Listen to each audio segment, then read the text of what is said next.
Kota Malang merupakan kota kreatif dengan perkembangan sektor game yang cukup menjanjikan. Semakin berkembangnya industri ekonomi kreatif pada sektor game di Kota Malang, tentunya para pelaku tersebut membutuhkan sebuah studio game yang semakin banyak pula. Di sisi lain, Kota Malang sendiri memiliki permasalahan pemanfaatan lahan kota yang tidak efisien. Banyak bangunan horizontal yang menggusur RTH. Kota Malang akan tumbuh dan membesar, sedangkan ruang hijau dan pertanian terancam habis. Cepatannya perkembangan ekonomi kreatif khususnya pada subsektor games yang banyak menyerap tenaga kerja di Kota Malang sendiri tentunya akan ikut mempengaruhi tingkat kepadatan Kota Malang. Jika tidak direspon tentunya akan menghabiskan RTH tersisa dan akan menyebabkan kawasan urban dengan perluasan perkotaan tak terkontrol. Berangkat dari narasi tersebutlah yang menjadi ide dasar perancangan dengan rumusan permasalahan bagaimana cara merancang kawasan pengembangan game yang dapat merespon dan menyesuaikan cepatnya pertumbuhan industri game bersamaan dengan kepadatan kota yang akan terus bertambah, dan menambah RTH Kota Malang yang belum ideal. Tujuan dari perancangan sendiri ialah untuk menghasilkan sistem bangunan pada kawasan pengembangan game yang juga dapat merespon dan menyesuaikan cepatnya pertumbuhan tenaga kerja subsektor game dan juga ikut membantu menambah RTH Kota Malang. Lokasi perancangan berada di Mojolangu, Kecamatan Lowokwaru, Kota Malang, Jawa Timur.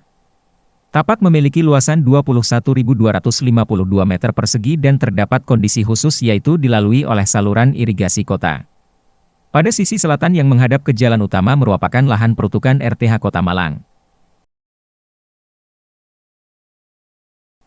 Langkah pertama adalah proses menerjemahkan video game Tetris ke dalam bentuk bangunan. Strategi yang digunakan ialah dengan mengadopsi bagian yang menjadi fokus gameplay dan paling ikonik dari user interface game ke dalam bentuk bangunan.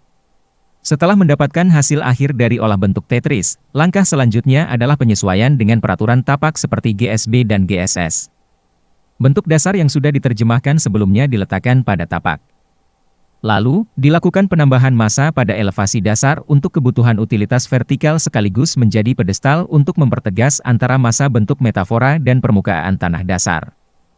Respon perancangan akan kurangnya RTH di Kota Malang, maka luas permukaan dasar bangunan diperkecil dan dibagi menjadi 3 zona dasar dalam skala makro, yaitu zona fungsi utama, penunjang dan RTH.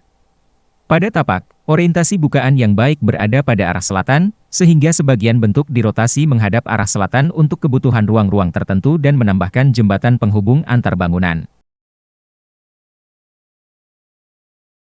Bentuk dasar bangunan dipertegas untuk lebih menonjolkan karakter Tetrimino pada game Tetris. Bukaan pada bangunan diletakkan di antara potongan-potongan Tetrimino. Terakhir pada area atap juga diletakkan vegetasi agar bangunan dan taman pusat terlihat lebih menyatu. Lalu ditambahkan juga beberapa modul atap untuk mempermudah pembuangan air hujan pada bangunan.